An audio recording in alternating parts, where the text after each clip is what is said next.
टीवर्स IAS academy Patna के Bihar this month के इस सीरीज में हम आज जनवरी 2026 का यानी कि 2026 के पहले मंथ का पूरा करेंट अफेयर्स लेकर आपके सामने हाजिर है।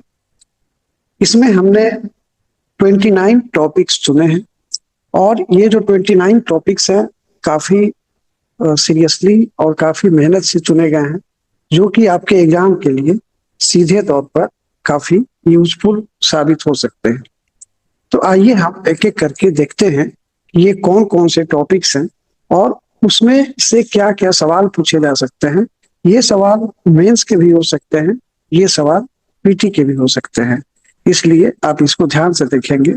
हमने इस पर काफी रिसर्च भी किया है और पाया है कि बिहार करेंट अफेयर्स के नाम पर जितने भी वीडियोज आते हैं उसमें कंटेंट के नाम पर बहुत ही कम या बहुत ही सुपरफिशियल लेवल के कंटेंट्स होते हैं और इसकी कमी को पूरा करने के लिए ही हम इस सीरीज को लेकर आते हैं।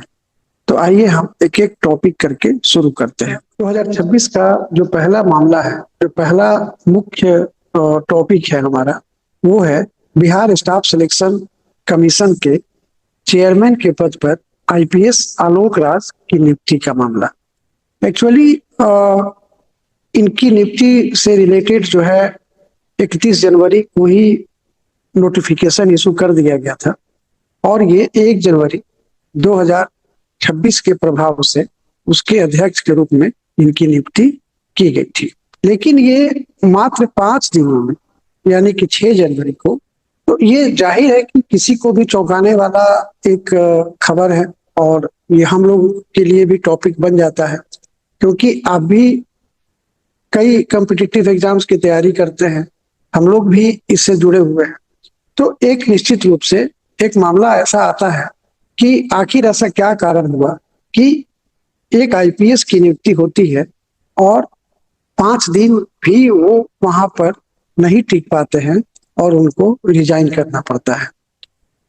निश्चित रूप से हम थोड़े से बैकग्राउंड में जाएंगे। जबकि फरवरी 2017 में एक घटना घटी थी, उस समय भी इंटर लेवल का एग्जाम होना था जिसमें कि 13,120 पद थे और उस पर नियुक्ति होने वाली थी और उसी समय पेपर लीक होने की खबर आई और उस समय अध्यक्ष थे आईएएस सुधीर सिंह। ठीक है, आईएएस सुधीर सिंह थे। तो उस समय जब पेपर लीक का मामला आया तो ये पूरा मामला जब छानबीन हुआ तो उसमें खुद चेयरमैन का ही अरेस्टिंग हो गया और ऐसा मालूम चला, जो भी चीजें थी, कि जो प्रिंटिंग जो हुआ था वो गुजरात के प्रिंटर विनीत कुमार से बिना किसी समझौते के प्रश्न पत्र छपवाया गया था और उसी प्रश्न पत्र के लीक होने का मामला सामने आया। तो और बाद में सुधीर कुमार सिंह को जेल जाना पड़ा और काफी समय के बाद उनको बेल भी मिला, मतलब काफी समय तक उनको जेल में रहना पड़ा। तो हम तो ऐसा लगता है कि इन सारी चीजों को याद करते हुए या फिर जब वो 5 दिन तक वहां काम किए होंगे तो उनको जरूर कोई ना कोई उस तरह का ऐसा लगा होगा कि यहाँ पर काम करने से बेहतर है कि इससे मुक्ति पा लेना। तो एक ये कारण हो सकता है। लेकिन इसी के साथ एक ये भी चिंता पैदा होता है कि आखिर ये सारे जो ऑफिसेज हैं किस तरह से काम कर रहे हैं और इसमें जो विद्यार्थी हैं उनको अपने करियर को संवारने का जो तैयारी का अपना शुरू किए हुए हैं उसमें उनको काफी संशय की स्थिति का सामना करना पड़ सकता है। तो एक ये पहला मामला है। अब दूसरे मामले पर आते हैं, chief justice of Patna high court. ठीक है, आप जानते हैं कि संगम कुमार साहू को उड़ीसा हाई कोर्ट के ये जस्टिस थे, इनको ट्रांसफर करके पटना हाई कोर्ट का चीफ जस्टिस बनाया गया और इस तरह से ये पटना हाई कोर्ट के 47वें चीफ जस्टिस के रूप में 8 जनवरी 2026 को शपथ ग्रहण करके ये चीफ जस्टिस बने। ठीक है, वैसे इनका जो अपॉइंटमेंट जो है वो कॉलेजियम के रिकमेंडेशन पर प्रेसिडेंट द्वारा 1 जनवरी 2026 को ही अप्रूव कर दिया गया था। एक तो बात आती है कि ये जो नियुक्ति हुई पटना हाई कोर्ट में चीफ जस्टिस की, ये संविधान के किस आर्टिकल के तहत होगा? तो देखिए 218 आर्टिकल आप देखेंगे तो उसमें संविधान में दिया हुआ है कि प्रेसिडेंट को हाई कोर्ट के जज की नियुक्ति का अधिकार है, ठीक है। लेकिन यहाँ पर यह बात ध्यान देना है कि इनकी नियुक्ति आर्टिकल 218 के तहत नहीं हुई, बल्कि इनकी नियुक्ति आर्टिकल 222 के तहत हुई है, क्योंकि इनका नियुक्ति फ्रेश नहीं था, बल्कि ये 222 में जो प्रावधान दिया हुआ है कि ट्रांसफर का, तो ट्रांसफर के माध्यम से इनको यहाँ पर नियुक्त किया गया है। तो इनकी नियुक्ति पटना हाई कोर्ट के चीफ जस्टिस के रूप में आर्टिकल 222 के तहत किया गया। जाहिर है और कॉलेजियम के आधार के रिकमेंडेशन के आधार पर ही होता है। 2025 में कई एक्टिंग चीफ जस्टिस और कई चीफ जस्टिस हुए और थोड़ा सा उथल पुथल वाला 2025 का हाई कोर्ट के चीफ जस्टिस के मामले में रहा है। इनके पहले जो है ये जो चार्ज ये जस्टिस सुधीर कुमार से लिए, जो संगम कुमार साहू जी हैं, तो इन्होंने सुधीर सिंह से ये लिया, जबकि सुधीर सिंह को चीफ जस्टिस के रूप में ये एक्टिंग चीफ जस्टिस थे। इनके पहले अस्थाई चीफ जस्टिस में पीवी बैजंत्री थे, जिनको कि सुप्रीम कोर्ट का जब जज नियुक्त कर दिया गया तब वो सीट वैकेंट हो गया और एक्टिंग चीफ जस्टिस के रूप में जस्टिस सुधीर कुमार सिंह की नियुक्ति की गई। तो वैसे मैगजीन में पूरे 2025 का पूरा कौन कैसे आया ये सारा चीज दिया हुआ है, लेकिन अभी जो है जानने के लिए यही आपके पास में है। 2026 के जनवरी से अगर हम अपने आप को कंसर्न रखें तो संगम कुमार साहू बिहार के यानी पटना हाईकोर्ट के 47वें मुख्य न्यायाधीश के रूप में स्थापित है और इनकी नियुक्ति आर्टिकल 222 के तहत हुई है, ठीक है। अब आगे आते हैं बिहार में एड्स मरीज। देखिए मेंस हो या पीटी हो, कभी भी आपको इससे सवाल जो है पूछा जा सकता है या आपको यूज करना पड़ सकता है। बिहार में जो बिहार एड्स कंट्रोल सोसाइटी है, इसके additional project director NK Gupta के द्वारा यह बात जानकारी दी गई थी कि पटना में एड्स मरीजों की संख्या बिहार में सबसे अधिक और ये 1200 है। तो खैर ये तो आप कॉमन सेंस से भी लगा सकते हैं कि बिहार का सबसे बड़ा जो सिटी है वो पटना है और वहां पर स्वाभाविक है कि अगर बिहार में कहीं भी अगर एड्स मरीजों की संख्या सबसे ज्यादा पाई जा सकती है तो वो पटना हो सकता है। लेकिन बाद की बात वाली बात इंपॉर्टेंट है कि सेकेंड नंबर पर पूर्वी चंपारण और तीसरे नंबर पर पश्चिमी चंपारण, पहले पूर्वी दूसरा पश्चिमी। तो ये आपका एक इंफॉर्मेशन है। इसके बाद में हम आते हैं नेक्स्ट टॉपिक पर, बिहार में भूमि बैंक और विशेष आर्थिक जोन। आप जानते हैं कि बिहार में उद्योगों की स्थापना के लिए सरकार काफी प्रयासरत है और 7 निश्चय 3 भी जो आया है उसमें हम पिछली बार बताए थे कि उद्योग पर कैसे जोर दिया गया है। मतलब कि अगर 7 निश्चय 1 और 2 को अगर एक तरफ रखिए और 7 निश्चय 3 को एक तरफ रखिए तो 7 निश्चय 3 में जो है ये उद्योग पर काफी जोर दिया गया है और रोजगार। तो एक लैंड बैंक बनाया गया है, भूमि विकास बैंक भी स्थापित काफी पहले से किया गया है बिहार में।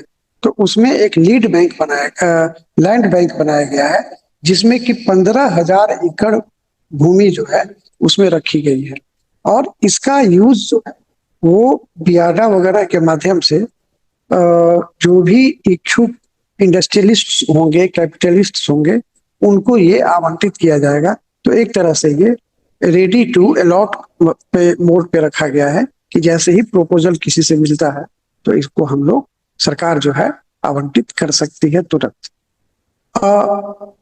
एक और बहुत इंपॉर्टेंट है कि बिहार में 2 स्पेशल इकोनॉमिक जोन जो है बनाया गया है, स्पेशल इकोनॉमिक जोन ACZ, ठीक है। और ये जो है बक्सर में है एक और एक है बेतिया में। तो इसको नहीं भूलिएगा, ये पीटी के लिए बहुत इंपॉर्टेंट है। अब आगे आते हैं पीएम राष्ट्रीय बाल पुरस्कार 2025। एक तो बिहार से वैभव सूर्यवंशी को मिला है, जो क्रिकेटर हैं, आजकल काफी लाइमलाइट में है अपने परफॉर्मेंस की वजह से, और ये काफी अच्छी बात भी है। तो एक तो ये है, और दूसरे हैं कमलेश सिंह। ठीक है, तो ये जो है कैमूर जिला के हैं, और इनको मरणोपरांत दिया। मरणोपरांत इसलिए कि जिस काम के लिए इनको राष्ट्रीय बाल पुरस्कार दिया गया, वो उस काम के लिए दिया गया है कि ये कुछ बच्चों को डूबने से बचाने लगे, और बचाने के क्रम में उनको तो बचा दिए, लेकिन इनकी खुद की मृत्यु हो। और इसी साहसिक कार्य के लिए इनको पीएम राष्ट्रीय बाल पुरस्कार दिया गया है। तो बिहार से दो लोगों को दिया गया है, एक वैभव सूर्यवंशी को और एक कमलेश सिंह को। बिहार में जो जानते हैं, बाढ़, पानी, जल प्रबंधन, सिंचाई, ये काफी महत्वपूर्ण मुद्दा है। तो इसमें बराज बनाने के लिए ये किया गया, पहले से भी प्रपोजल दिया गया था और केंद्रीय सरकार ने इसको अप्रूव किया है। बिहार में पहले से तीन बराज जो है वो हैं, और ये जो तीन बराज है, ये कोसी रिवर पर, बीरपुर में, गंडक रिवर पर, वाल्मीकि नगर में, और सोन नदी पर, इंद्रपुरी में, रोहतास जिला में ये है। इसके बाद अभी जो ये अप्रूव हुआ है, उसमें बागमती रिवर पर 2 बराज और महानंदा पर 1 बराज। आप देख सकते हैं कि झंझा और कटौनिया और ये तैयबपुर, ये जगह, इन जगहों में अप्रूवल दिया गया है सेंट्रल वाटर कमीशन की कमेटी द्वारा। ठीक है, तो इससे क्या होगा कि जो सीमांचल एरिया और सीतामढ़ी, शिवहर, मुजफ्फरपुर, दरभंगा, खगड़िया, ये इन जिलों में एक तो बाढ़ को भी रोका जा सकेगा, और इससे नहर निकालकर सिंचाई वगैरह के लिए काफी व्यवस्था की जा सकती है। ठीक है, तो और जनवरी तो ये जनवरी में बताने का मतलब यही था कि जनवरी 2026 में इसका सर्वे जो है वो शुरू हो गया है, यानी कि काम जो है स्टार्ट हो गया है। ठीक है, तो अब जब ये बन जाएगा तो बिहार में टोटल नंबर ऑफ बराजेस जो वो कितना हो जाएगा, 6 हो जाएगा। आते हैं नेक्स्ट टॉपिक पर, first 6 lane NH and first express way of Bihar. दोनों अलग अलग चीजें होती हैं, आपको भी पता है। फर्स्ट 6 लेन NH जो है वो बिहार का वाराणसी औरंगाबाद NH, और फर्स्ट एक्सप्रेसवे जो है वो आमस दरभंगा एक्सप्रेसवे। ठीक है, ये ऑलमोस्ट रेडी हो गया है उद्घाटन के लिए। अगले टॉपिक पर आते हैं मरचा चूड़ा पर।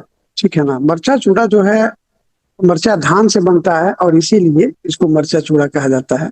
मरचा धान की जो खेती है, एक तो ये चर्चा का विषय इसलिए है कि GI टैग मिला है, और GI टैग में ये बिहार का दूसरा राइस है, भागलपुर के कतरनी के बाद ये दूसरा राइस है जिसको कि GI टैग मिला है। ठीक है, ऐसे तो इसको GI टैग जो है नवंबर 2023 में ही मिल गया था, और इसमें खेती जो होती है वो वेस्ट चंपारण जिला के रामनगर, गौनाहा, मैनाटांड, चनपटिया, नरकटियागंज और लौरिया ब्लॉक्स में होता है।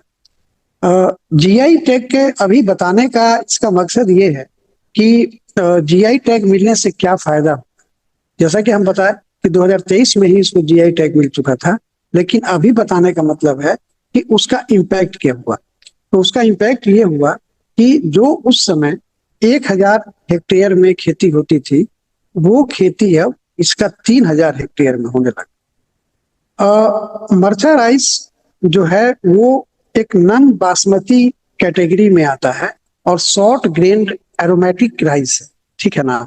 तो इसका जो है जो चावल का दाना होता है वो बड़ा ही अच्छा होता है और नॉन बासमती कैटेगरी में ये आता है। जो जीआई टैग मिला है उसका, उसके एक स्पेशलिटी का जो कारण है वो, जो मतलब उसका यूनिक एरोमा जो कहा जाएगा, वो एट्रीब्यूटेड है उन कारणों से जो कि एग्रो क्लाइमेटिक कंडीशंस बिहार के उस रीजन में मिलता है जिसमें इसकी खेती होती है, यानी कि वेस्ट चंपारण, ठीक है। तो अब एग्रो क्लाइमेटिक कंडीशंस क्या है? एक तो एक तो है कि जो जिस सॉइल में, जिस मिट्टी में इसकी खेती होती है उस मिट्टी में हिमालय की तराई से मिनरल्स आते हैं बहकर, या किसी तरह से, जो चूंकि ये तो एक दिन की बात होती नहीं है, बहुत लंबा प्रोसेस होता है। तो अलग अलग कारण से हिमालय टेरेन से जो मिनरल्स आते हैं वो यहाँ की मिट्टी को इनरिच करते हैं, जो कि और किसी रीजन में संभव नहीं। और माइक्रो क्लाइमेट जो है वो टेम्परेचर, जो धान का जो खेती का समय होता है अक्टूबर से नवंबर के बीच में, तो उस समय जो उस एरिया में हिमालय पहाड़ के कारण जो माइक्रो क्लाइमेट और लो टेम्परेचर की जो स्थिति बनती है, उससे जो है, जो उसके बीज से पौधा निकलता है और उसका जो फ्लावरिंग स्टेज होता है, उससे ये एरोमा, जो स्पेसिफिक एरोमा जो है ये क्रिएट होता है, ठीक है। मर्चा rice has become second rice variety, ये तो हम आपको बता ही दिए कि ये कतर, भागलपुर के कतरनी के बाद ये दूसरा धान है, धान का किस्म है जिसको कि जीआई टैग बिहार से मिला है, ठीक है। अब आगे आते हैं अगले टॉपिक। अगला टॉपिक है मॉनेटरी हेल्प टू वीवर्स। अभी आप देख रहे हैं कि इंडिया यूएस डील हो, चाहे ऐसे भी जो है टेक्सटाइल एक लेबर डोमिनेंट इंडस्ट्री है और बिहार जो है अपने लेबर डोमिनेंस के लिए जाना जाता है। बिहार में टेक्सटाइल से रिलेटेड जो है बुनकर्स होते हैं, जो वीवर्स होते हैं, उनकी स्थिति काफी खराब रहती है, क्योंकि मेहनत तो करते हैं यहाँ के बुनकर, लेकिन मार्केट अवेलेबल नहीं होने के कारण, टेक्नोलॉजी अवेलेबल नहीं होने के कारण उनकी स्थिति ठीक नहीं होती है। तो सरकार ने निर्णय लिया है इसी जनवरी 2026 में कि बिहार के जो भी 70 से 75 हजार बुनकर्स हैं, वीवर्स जिनको बोलते हैं, कुछ लोगों की शिकायत होती है कि हिंदी का यूज ज्यादा होता है, इंग्लिश का यूज कम होता है, लेकिन आप किसी भी स्टेट में जाएंगे वहाँ का जो कंटेंट होता है, अगर आप तमिलनाडु में जाएंगे तो वहाँ पर तमिल का कंटेंट मिलेगा थोड़ा, आंध्र में जाएंगे तो अलग तेलुगु का मिलेगा। तो हर जगह हम लोग हिंदी डोमिनेंट एरिया के हैं, तो जाहिर है कि हिंदी का इनपुट ज्यादा रहेगा। और इंग्लिश वाले हिंदी समझ सकते हैं, लेकिन हिंदी वालों को इंग्लिश समझने में थोड़ी सी कठिनाई होती है, इसलिए ऐसा लैंग्वेज यूज किया जाना चाहिए या किया जाता है जो कि दोनों को समझ में आए। आप इंग्लिश मीडियम के हैं तो आप इससे इंटेक लेकर आप इंग्लिश में लिख सकते हैं, इसलिए आप इन सारी चीजों में ना उलझें। तो सरकार, तो इसमें हमको ये किया गया, मतलब ये हमारा इन्फॉर्म करना था मकसद कि बिहार सरकार द्वारा जनवरी 2026 में बुनकरों की स्थिति को सुदृढ़ करने के लिए 15,000 रुपए की आर्थिक सहायता देने का निर्णय लिया गया है। ये आप मेंस में भी यूज कर सकते हैं, आप ये पीटी में भी यूज कर सकते हैं, ठीक है। अब आगे आते हैं हम लोग अगले टॉपिक पे, ठीक है। ये अगला टॉपिक क्या है? Lowest temperature in Bihar. हालांकि वैसे बहुत ज्यादा इंपॉर्टेंट टॉपिक नहीं है, लेकिन मान लीजिए कहीं भी यूज किया जा सकता है, जानकारी आप गेस करने में भी कभी कभी आसानी होती है। तो 6 जनवरी 2026 को 2021 के बाद से ये सबसे ठंडा मौसम, ठंडे मतलब सबसे लोएस्ट टेम्परेचर जो है रिकॉर्ड किया गया, और वो टेम्परेचर है 4.6 डिग्री सेल्सियस का भागलपुर के सबौर। बस इसमें इतना ही था। मुख्यमंत्री महिला रोजगार, ये एक ऐसा योजना है जिसका मतलब काफी व्यापक प्रभाव देखा गया और काफी चर्चा में भी रहा। हमेशा इस पे जो है अपडेट आते रहता है। अब इलेक्शन में तो ये काफी चर्चा में रहा ही, इलेक्शन के बाद भी हुआ, और ये भी हम बता चुके हैं कई बार कि अभी तक 1,56,00,000 महिलाओं को 10-10 हजार की राशि दी जा चुकी है। टोटल आपको 2,10,000 रुपया दिया जाना है, तो 10-10 हजार दे दिया गया। जनवरी 2026 में सरकार द्वारा निर्णय लिया गया है कि बाकी जो 2 लाख भी हैं, अब उसको भी देने की प्रक्रिया शुरू की जाएगी और उसके लिए समीक्षा किया जाना है, और उसके लिए अलग अलग लेवल पर काम शुरू हो चुका है। तो अच्छी बात है कि अगर मान लीजिए कोई महिला महिला का समूह जो है अगर उस तरह का प्रोजेक्ट बनाया हुआ है और वो काम कर सकता है, तो 2,10,000 काफी महत्वपूर्ण राशि होता है, उससे उनका बिजनेस स्टेब्लिश हो सकता है। आते हैं अगले टॉपिक पे। जैसे अभी हम बोले कि बुनकर को 15,000 रुपए का सहायता दिया जाएगा, वैसे ही किसानों के लिए भी एक निर्णय लिया गया है कि उनको एग्रीकल्चरल लोन जो दिया जाएगा। आप देखते हैं, सुनते हैं हमेशा कि ऋण के कारण, लोन के प्रेशर के कारण कई किसान बहुत बुरी स्थिति में रहते हैं, और इतनी बुरी स्थिति में रहते हैं कि कभी कभी उनको सुसाइड करना पड़ जाता है। तो इन सभी कठिनाइयों से बचाने के लिए सरकार ने ये निर्णय लिया है कि ठीक है, जितना लोन दिया गया है उतना तो दिया गया है, अब उस पर जो है ये ज्यादा इंटरेस्ट का बोझ नहीं बने, तो उसके लिए 1% के इंटरेस्ट पर लोन देने का व्यवस्था किया गया है, अरेंजमेंट किया गया है। और उसके लिए बिहार सरकार का जो एग्रीकल्चरल डिपार्टमेंट है और नाबार्ड, दोनों के बीच में 9 जनवरी 2026 को ये MOU साइन हुआ, और उसी के अनुसार 500 करोड़ रुपया आवंटित भी कर दिया गया। ये 2025-26 में जो जैसे कि 9 जनवरी को हुआ, तो जाहिर है कि 31 मार्च तक ये फाइनेंशियल ईयर रहेगा, तो उस पीरियड के लिए 500 करोड़ रुपया आवंटित कर दिया गया है। ठीक है। रिन्यूएबल एनर्जी की बात आती है, आते हैं अगले टॉपिक पर। रिन्यूएबल एनर्जी में सोलर एनर्जी जो है काफी एक बेहतर अल्टरनेटिव के रूप में आया है। हालांकि काफी महंगा पड़ता है, लेकिन फिर भी सरकार इस पर सब्सिडी दे रही है, और इसके लिए PM सूर्य घर मुफ्त बिजली योजना चालू किया गया है। अब इसके लिए रूफटॉप पैनल्स जो है, सोलर पैनल्स जो है, उसको उनको इंस्टॉल करना है। और बिहार सरकार द्वारा अभी तक ये देखिए डेटा जो है, हमको लगता है कि PT में शायद कम इम्पोर्टेंट हो, PT में भी पूछा जा सकता है लेकिन कम चांस है, लेकिन मेंस में आपको यूज करने के लिए काफी बढ़िया डेटा है।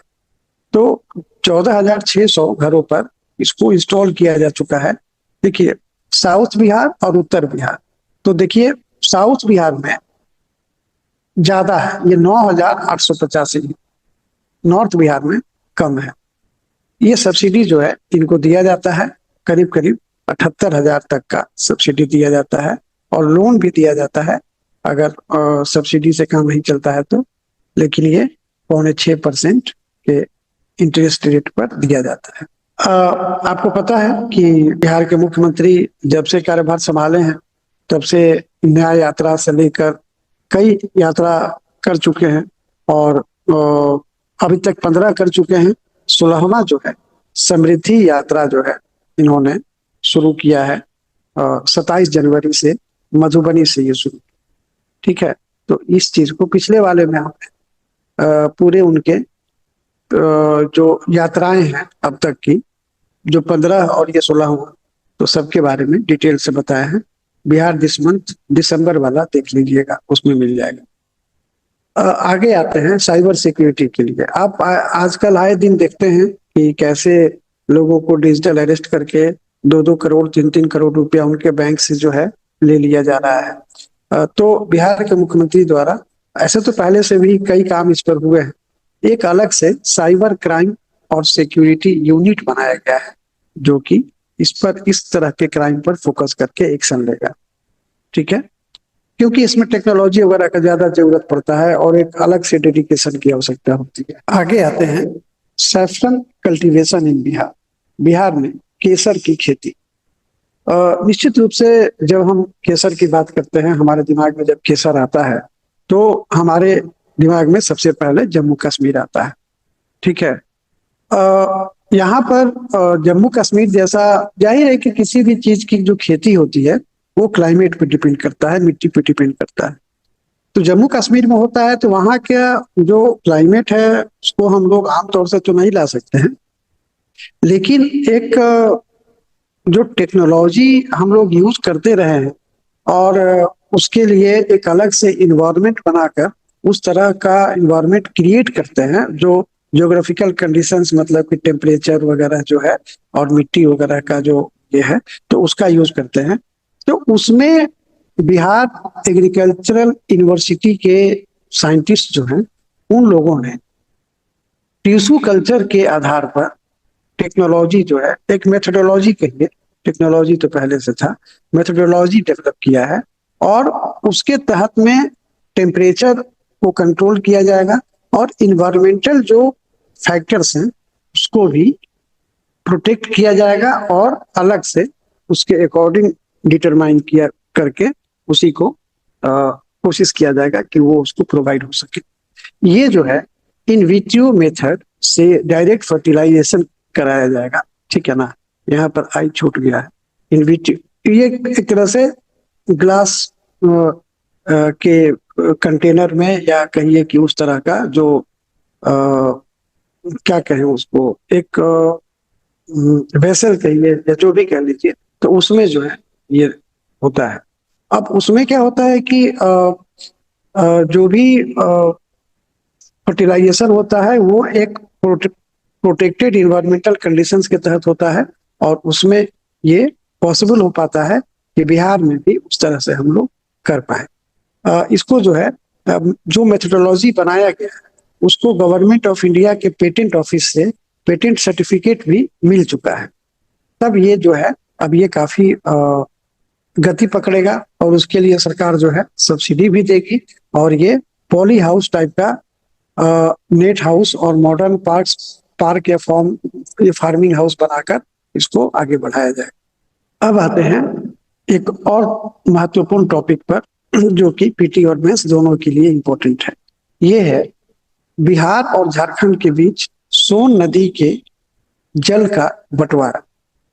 एक्चुअली सोन नदी, जिसको कि नदियों में मेल माना जाता है, सोन नद बोला जाता है। ठीक है ना, नदी वैसे तो स्त्रीलिंग है, इसमें जो है सोन नद बोला जाता है, तो ये मेल है। गंगा जो है फीमेल है। सोन नदी जो है काफी बिहार में समृद्धि लाती है, उसके लिए रिस्पॉन्सिबल है। एक तो पानी हम लोगों को भरपूर मिलता है और बालू जो इसका है वो बहुत ही अच्छी क्वालिटी का होता है। सोन के बालू के लिए काफी कम्पिटिटिव माहौल रहता है। आप देखेंगे कि रोहतास, अरवल, भोजपुर, ये जो सभी जिला जहाँ से सोन नदी गुजरती है, वहां पर बालू का व्यापार इस तरह से होता है कि कई बार उसमें तस्करी की भी शिकायत आती है या अवैध व्यापार की शिकायत आती है। कई बार इन सभी कारणों से इन जिलों के एसपी पर भी आंच आई है और कार्रवाई की गई। बाद में क्या हुआ उसको हमने फॉलो नहीं किया, लेकिन कार्रवाई की गई थी। तो ये जो है आपका एक इसी चीज को, यहाँ के पानी को यूटिलाइज करने के लिए वान सागर एग्रीमेंट हुआ था। कब हुआ था आपको जानकर आश्चर्य होगा, ये 1973 में हुआ था। बात समझ में आई? अब उस समय से इस पर कोई न कोई पेच लगा रहा, कोई न कोई विवाद होता रहा। एक तो इस वान सागर एग्रीमेंट के तहत रोहतास जिला में जहां पर इंद्रपुरी बांध है, इंद्रपुरी बराज है। देखिए, बराज अलग होता है, रिजर्वायर अलग होता है। बात समझ में आई ना? जलाशय जो है अलग होता है। तो बांध तो वहां पर है, बैराज है, लेकिन वहां पर एक रिजर्वायर बनाया जाएगा। इसको आज अभी इंद्रपुरी रिजर्वायर का नाम दिया गया है। पहले इसका नाम जो है कदमन रिजर्वायर था, ठीक है ना। ये रोहतास जिला के इंद्रपुरी जो डैम है रोहतास जिला में, उससे 80 किलोमीटर दूर एक मटियाव जगह है, वहीं पर इसको कंस्ट्रक्शन किया जाना है। जब डीपीआर इसका सबमिट किया गया था तो पहले तो आपत्ति उत्तर प्रदेश द्वारा किया गया, क्योंकि उसके फुल रिजर्वायर लेवल का जो हाइट है वो 173 मीटर रखा गया था और वो चाहता था कि इससे कम हो। तो उत्तर प्रदेश ने इस पर काफी ये किया, तो फिर इसको घटाकर 171 मीटर कर दिया गया। तो उत्तर प्रदेश वाला मामला तो खत्म हो गया। लेकिन 2000 में जब झारखंड अलग हुआ तो बिहार और झारखंड के बीच में भी इस नदी के जल के बंटवारे पर काफी विवाद हुआ, डिस्प्यूट हुआ। अब उसमें जो है उस डिस्प्यूट को रिजॉल्व कर लिया गया है और जो सोन नदी का टोटल 7.75 मिलियन एकड़ फीट जो वाटर है, जो इसका जल है, कितना 7.75 MAF, अगर आप शॉर्ट में याद रखना चाहें तो MAF इसका यूनिट है, और मिलियन एकड़ फीट, और 7.75 यानी कि 7.75 MAF इसका पानी है। उस 7.75 MAF पानी से बिहार को 5 MAF मिलेगा, जिसमें कि बिहार के 8 जिले लाभान्वित होंगे: पटना, गया, अरवल, भोजपुर, कैमूर, रोहतास, औरंगाबाद और बक्सर। और इससे 150 मेगावाट का हाइड्रो इलेक्ट्रिसिटी भी जनरेट होगा। हालांकि हाइड्रो इलेक्ट्रिसिटी बहुत ज्यादा सफल नहीं रहा है, लेकिन खैर ये एक प्रोविजन है, ठीक है ना। अब 7.75 में से 5 मिलेगा बिहार को, और बाकी जो 3.25 है वो मिलेगा झारखंड को। यही जो है सहमति बनी है, और इस तरह से इस पूरे प्रोजेक्ट का अब फाइनलाइजेशन हो गया है। और वान सागर एग्रीमेंट पर जो डैम बनने वाला है, अब उस पर कोई बाधा नहीं रहा। तो एक ये इंपॉर्टेंट हुआ। जैसे कि जल प्रबंधन में आएगा ना, तो जल प्रबंधन में आप इस चीज को दे सकते हैं। महाराणा प्रताप जो है जाहिर है हम लोगों के लिए प्रेरणा के स्रोत रहे हैं। उनका जो जोश है, उनका जो जुनून है, जो देशभक्ति और जो आक्रमणकारियों के प्रति जो उनका विरोध था, और विरोध की जो इंटेंसिटी, जो तीव्रता थी, वो काफी महत्वपूर्ण है। तो बिहार में भी महाराणा प्रताप का जन्मदिन भी मनाया जाता है, और उनकी पुण्यतिथि भी मनाई जाती है।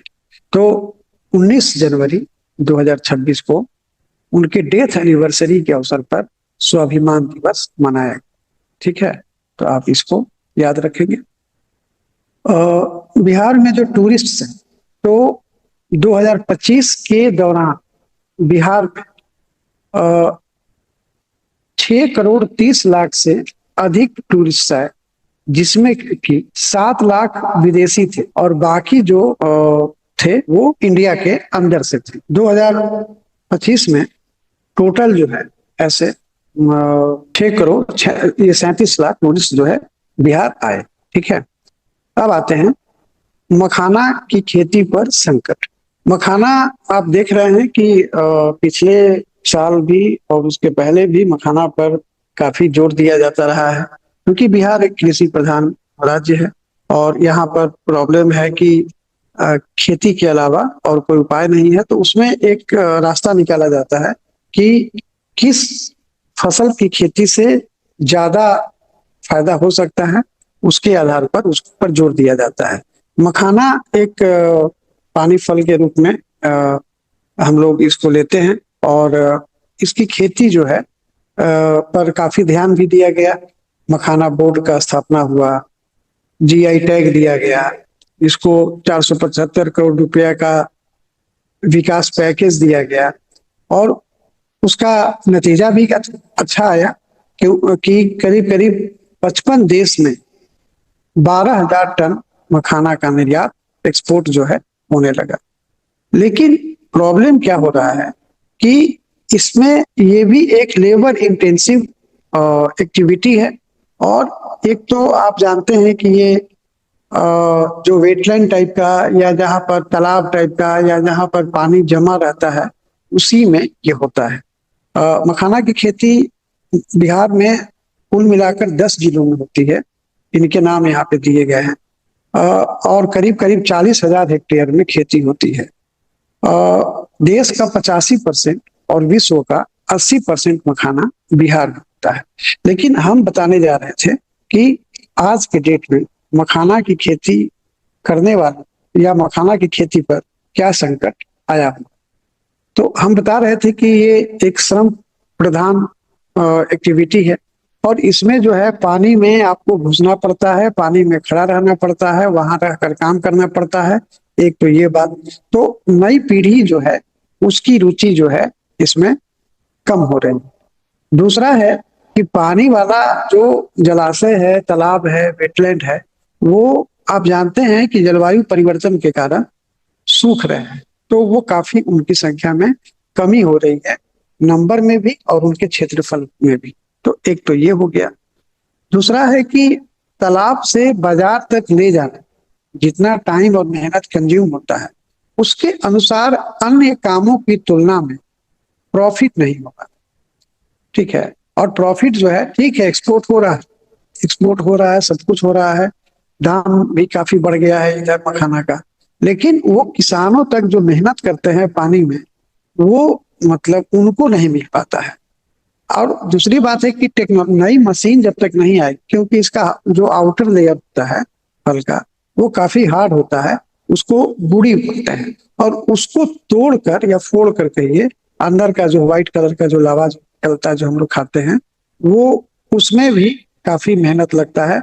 एक तो उसके लिए कुशल मजदूर उपलब्ध नहीं हो पा रहे हैं और चूंकि पेइंग कैपेसिटी नहीं है, नहीं तो जो मजदूर बाहर जा रहे हैं वो यहाँ काम करते हैं। दूसरा चीज है कि जो कुछ मशीनें भी लॉन्च की गई हैं वो उस पर बहुत अच्छा इफेक्टिव नहीं हो पा रही। तो ये प्रॉब्लम है। और मेहनत आखिर आदमी कितना करेगा शरीर से, तो उचित तकनीक का जरूरत है। वैसे आप इस बार 2026 का जो गणतंत्र दिवस है, रिपब्लिक डे परेड जो दिल्ली में हुआ था, उसमें भी मखाना पर अलग से झांकी निकाली गई थी और उसका थीम था मखाना लोकल से ग्लोबल की थाली में सुपर फूड। तो इस तरह से ये पूरा आपका ये टॉपिक था। अब आगे आते हैं अगले टॉपिक पर, बिहार में खेल प्रोत्साहन। खेल प्रोत्साहन पर हम कई बार हम लोग वीडियो में जानकारी देते रहे हैं। खास करके 2024 के लास्ट से एक तरह से बहुत जोर शोर से शुरू हुआ था, 2025 के फर्स्ट हाफ तक काफी जोर से रहा, अभी भी है। अब इसमें खेल को प्रोत्साहन देने के लिए राज्य के जो 8,000 ग्राम पंचायत हैं उसमें 154 मतलब उसमें तथा 154 नगर पंचायत जो उसमें खेल क्लब बनाया जाएगा। अभी आपको याद होगा, या शायद आपको जानकारी नहीं, सभी स्कूलों में जो सरकारी स्कूल है उसमें भी स्पोर्ट्स एक्टिविटी को काफी बढ़ावा दिया गया है। और तो और ये जो खेल क्लब बनाया गया है उससे एक स्पोर्ट्स स्पिरिट बनेगा। और दूसरा चीज है कि सरकार द्वारा ये निर्णय लिया गया है कि पूरे बिहार में करीब करीब 5,000 यानी कि 4,840 खेल का मैदान तैयार किया जाएगा। ये भी एक समस्या ही है कि एक तो बढ़ती जनसंख्या और खाली जमीन की कमी होने के कारण जो है खेलने का जगह नहीं मिल पाता है।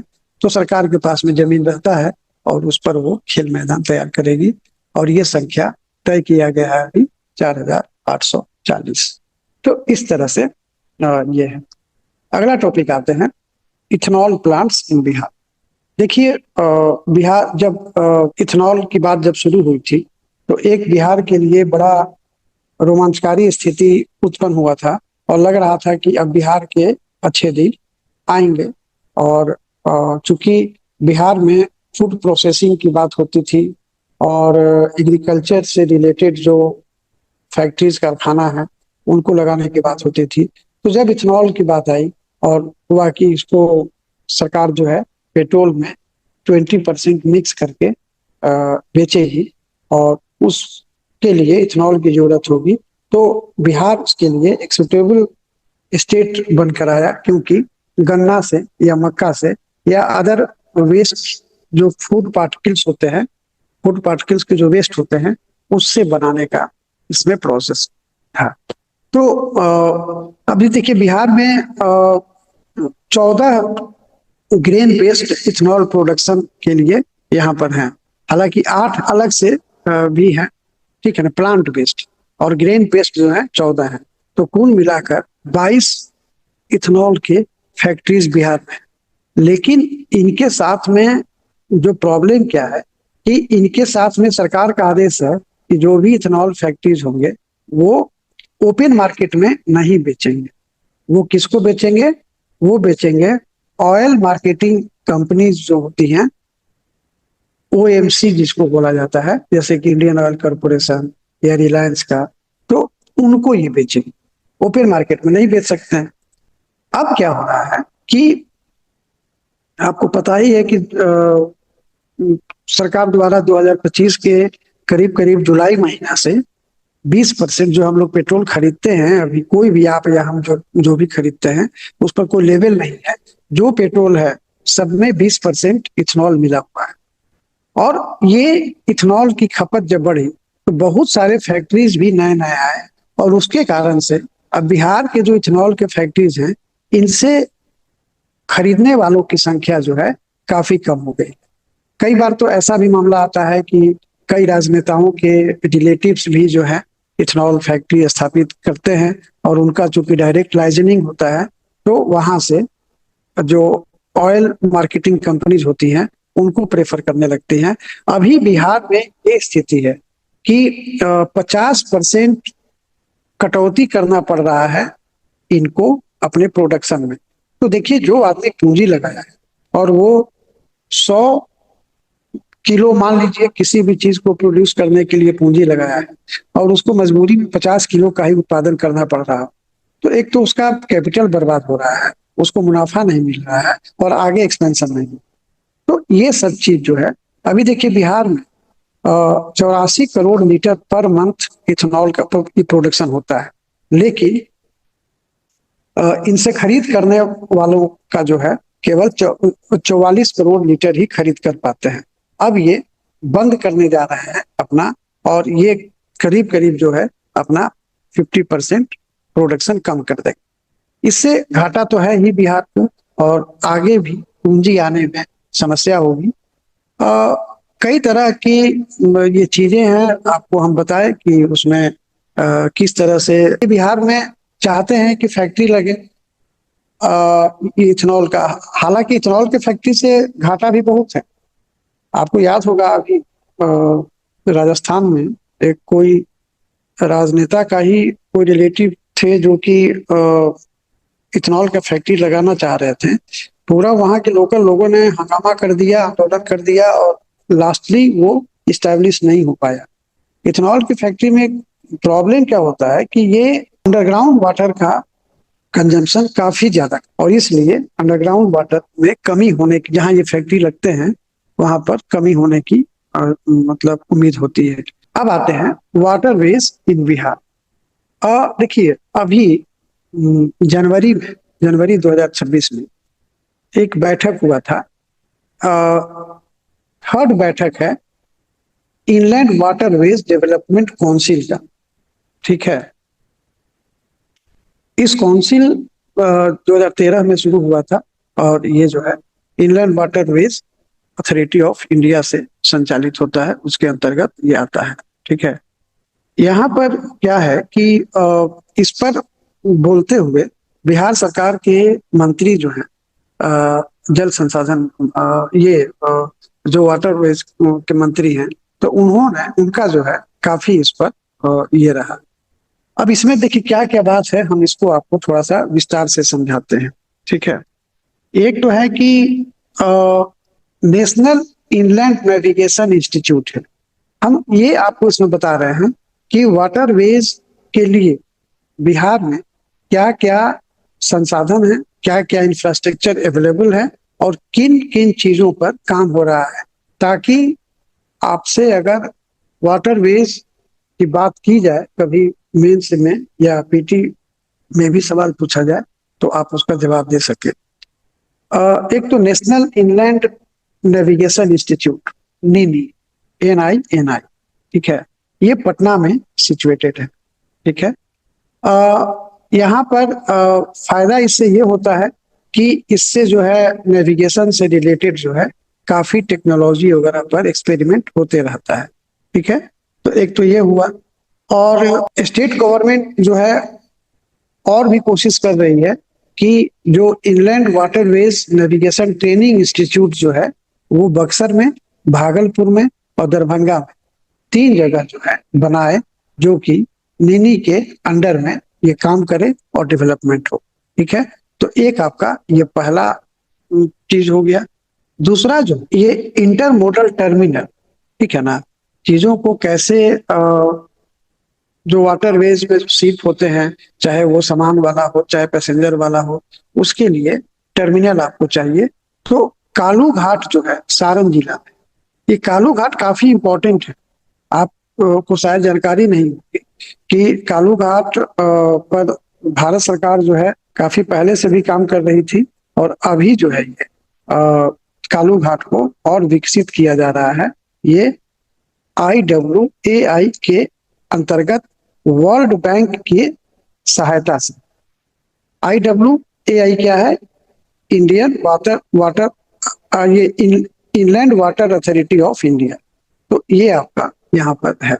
ठीक है। तो इंटरमोडल टर्मिनल बिहार में कहाँ स्थित है? कालू घाट, जो कि बिहार के सारण में स्थित है। ठीक है। अब देखिए यहाँ पर 77,000 कंटेनर लोड को साल में हैंडल किया जाता है।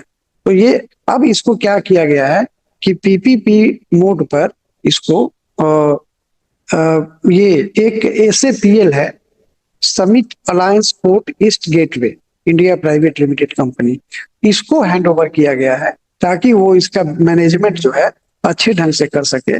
और ये जो पूरा काम है ये जल मार्ग विकास प्रोजेक्ट JMVP के देख रेख में किया जाएगा, और ये जो है नेशनल वाटरवेज 1 के अंतर्गत आता है। आपको पता है कि बिहार में नेशनल वाटरवेज की संख्या जो है 7 है, और भारत में टोटल 111 है। इनकी लंबाई जो है 7 का जो बिहार वाले हैं, इनकी लंबाई 1187 यानी कि 1187 किलोमीटर है। ठीक है। तो ये तो आपका एक हुआ। दूसरा जो हमारे बिहार में जो ये डेवलप किया जा रहा है वो पटना वाटर मेट्रो। ठीक है। पटना वाटर मेट्रो ये बनाया जाएगा, और इसके लिए 1200 करोड़ रुपया का एक एस्टिमेट किया गया है। और ये जैसे कि एक ही है अभी इंडिया में कोची वाटर मेट्रो, उसी के तर्ज पर इसको बनाया जाए। ठीक है। इसमें बहुत सारे स्पेसिफिकेशंस दिए हुए हैं, और जब ये बनेगा तो पटना वाटर मेट्रो जो है पटना के डिफरेंट जो घाट्स, जैसे कंगन घाट, दीघा घाट, गाय घाट, गांधी घाट, नारियल घाट, पानापुर, कोहड़ा घाट, काली घाट, छेछर घाट, तो ये सभी घाटों को जोड़ेंगी और यहाँ से फेरी लगाएंगी। और इससे क्या होगा कि करीब करीब 30 से 40% रोड ट्रैफिक जो है वो खत्म होगा। तो ये काफी इंपॉर्टेंट। ठीक है। एक तो ये हो गया आपका वाटर मेट्रो। ठीक है। इसके अलावा ये हो गया वाटर मेट्रो 2 रख देते हैं। तीसरा जो है quick point of mobilisation, Patna के दीघा घाट, दानापुर और फतुहा में इसको फंक्शनल किया जा रहा है। तो ये भी यहाँ के लिए काफी इंपॉर्टेंट है। ये अगर आप देखेंगे तो जो इसका जो PDF है उसमें और भी चीजें हैं, लेकिन जो जरूरी बात है हम आपको उसको बताते जा रहे हैं। तो वाटर मेट्रो जो है, और उसमें जो है इलेक्ट्रिक हाइब्रिड वाटर मेट्रो जो है अभी एक्सपेरिमेंटेशन भी उस पर चल रहा है, तो उसमें वो यूज किया जाएगा। ठीक है। इसके अलावा जो है एक अत्याधुनिक जहाज मरम्मत केंद्र जो है वो भी बिहार में बनाया जा रहा है। और वो करीब करीब 243 करोड़ रुपए के कॉस्ट पे बनाया जा रहा है। और इससे क्या होगा कि जो जहाज अब इंडियन वाटरवेज पर कलकत्ता बनने जाते थे, अब वो जो है बिहार में ही वो बनेंगे। तो इन इन सभी चीजों से फायदा होगा। और जो अभी वाटर मेट्रो जो बनेगा उसमें कुछ हाइब्रिड जहाज भी खरीदे जाएंगे।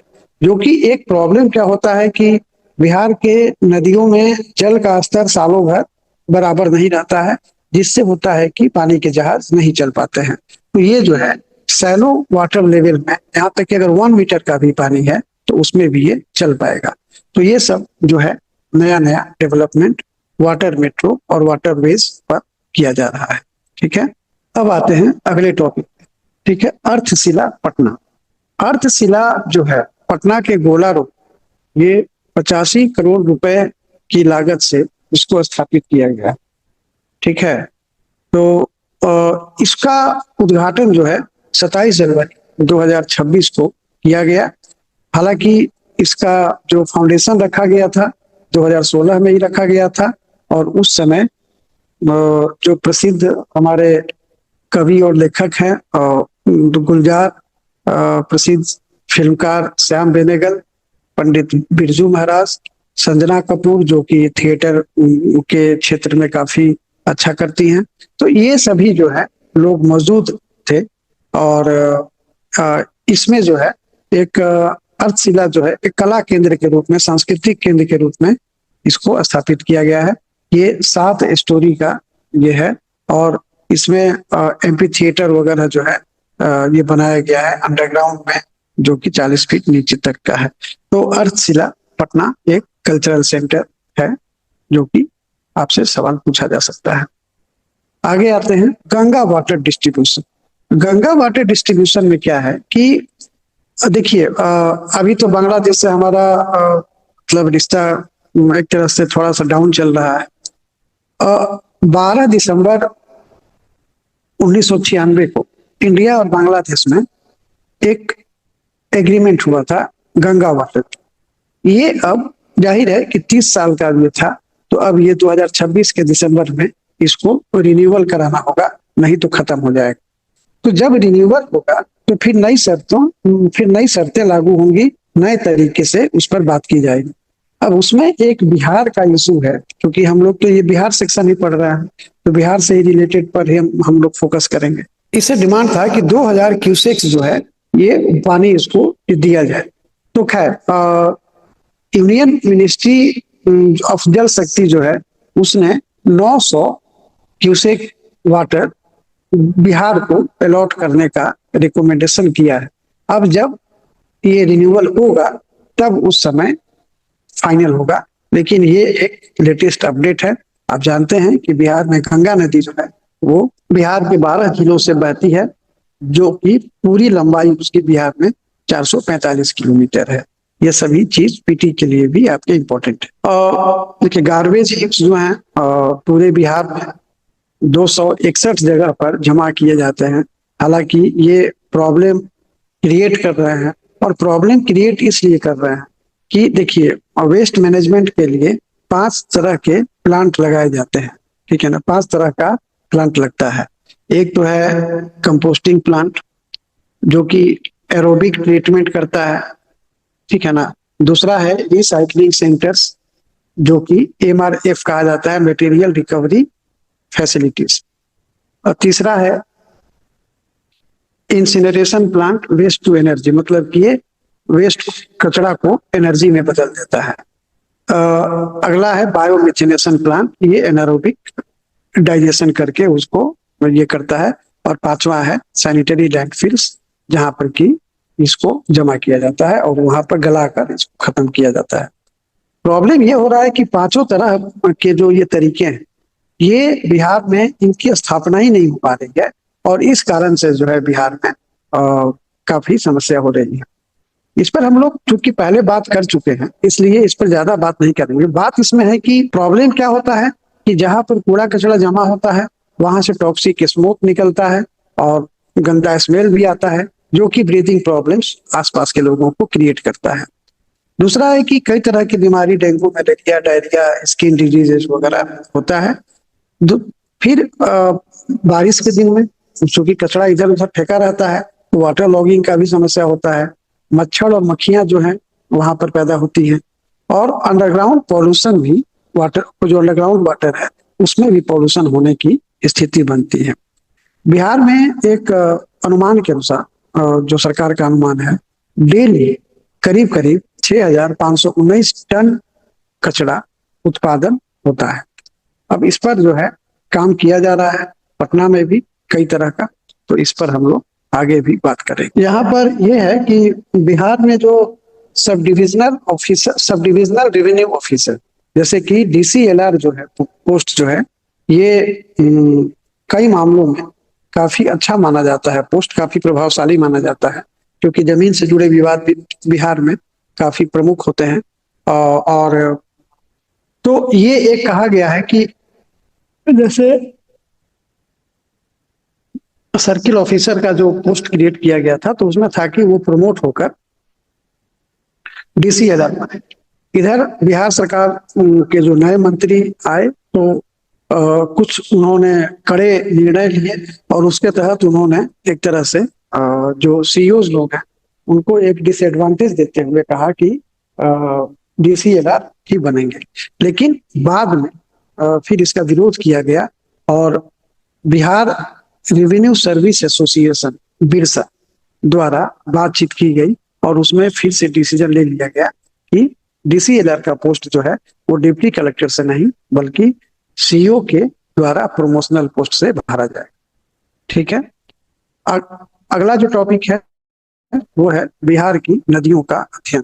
तो बिहार की नदियों के लिए स्टडी जो है ये चलाया जा रहा है। एक्चुअली इसके लिए एक कमेटी बनाया गया है। रविंद्र कुमार शंकर हैं, जो कि वाल्मीकि के रिसर्च प्रोफेसर हैं, और उनकी अध्यक्षता में इस पर बनाया जाएगा। चूंकि गाद जो सिल्टेशन का जो प्रॉब्लम है बिहार की नदियों में, और चूंकि ये मिडिल कोर्स में आता है, और मिडिल कोर्स में क्या होता है कि स्पीड उतना नहीं रह पाता है, तो सिल्टेशन की समस्या आती है, और बाढ़ में भी इसकी भूमिका काफी महत्वपूर्ण होती है। देखिए, बिहार सरकार द्वारा सेमी कंडक्टर पॉलिसी 2026 को 29 जनवरी 2026 को अप्रूव किया गया। ये साफ निश्चय 3 के तहत ही है। तो इसमें जो है मोटे तौर पर अगर देखा जाए तो एक उम्मीद है कि 25,000 करोड़ रुपए का इन्वेस्टमेंट जो है आ सकता है, जिससे कि करीब करीब 2 लाख लोगों को नौकरी मिल सकती है। इसमें सरकार जो है 60% की सब्सिडी देने के लिए ये निर्णय लिया गया है, और इससे जो है अट्रैक्शन बढ़ेगा लोगों। पद्मा अवार्ड्स की बात अगर करते हैं, जो बिहार के में जो पद्मा अवार्ड्स जो बिहार के लोगों को दिया गया, क्योंकि ऐसे तो आप जानते हैं कि कुल मिलाकर 131 लोगों को दिया गया, जिसमें कि 5 पद्म विभूषण है, 13 पद्म भूषण है, और 113 पद्मश्री है। तो हम केवल बिहार की बात करेंगे। बिहार से जो है पद्म विभूषण और पद्म भूषण एक भी आदमी को नहीं मिला। बिहार में पद्मश्री जो है 3 लोगों को मिला, और 3 लोगों में भरत सिंह भारती और विश्व बंधु, ठीक है, और गोपाल जी त्रिवेदी। अब इनके बारे में थोड़ा थोड़ा जान लेते हैं। एक्चुअली भरत सिंह भारती जो है, ये भोजपुर डिस्ट्रिक्ट के में इनका जन्म हुआ था 20 नवंबर 1936 को। ये आकाशवाणी में भी काम करते थे, और ये भोजपुरी सिंगर भी थे। ये एक तरह से जो विरह का जो गाना है, उस पर ये आधारित इनका जो गाना होता था, और पूर्वी जो है मेन थीम जो है, ये पूर्वी को ये भोजपुरी सॉन्ग में लाए थे। इनका योगदान इसी के लिए माना जाता है। दूसरे हैं विश्व बंधु। तो विश्व बंधु जो है, ये भी जो है फोक सिंगर है, और डोमकच एक फोक सिंगिंग ये फोक सॉन्ग है, जिसमें कि इनका कंट्रीब्यूशन काफी माना जाता है, और इनको संगीत नाटक अकेदमी से अवार्ड भी मिला हुआ है। ठीक है। गोपाल जी त्रिवेदी जो है वो एग्रीकल्चर साइंस के साइंटिस्ट हैं और उनको इसको इस कारण से पद्मश्री का अवार्ड मिला है। अगला और अंतिम टॉपिक है हमारा बिहार के 22 पुलिस कर्मियों को राष्ट्रपति पुरस्कार। जो 77वां जो गणतंत्र दिवस हुआ 2026 में, उसमें बिहार के 3 पुलिस कर्मियों को वीरता पुरस्कार ये मिला था।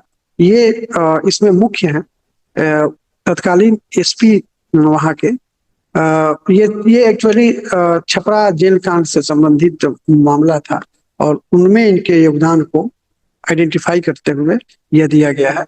एसपी वहाँ थे कुंदन कृष्णन और 2 को विशिष्ट सेवा के लिए राष्ट्रपति पदक और 17 को सराहनीय सेवा पदक की घोषणा की गई।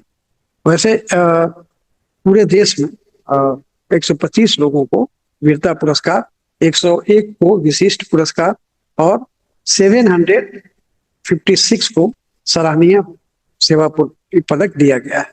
तो इस तरह से बिहार दिस मंथ का हमारा जनवरी का ये पूरा वीडियो जो है, पूरा हमारा क्लास खत्म होता है।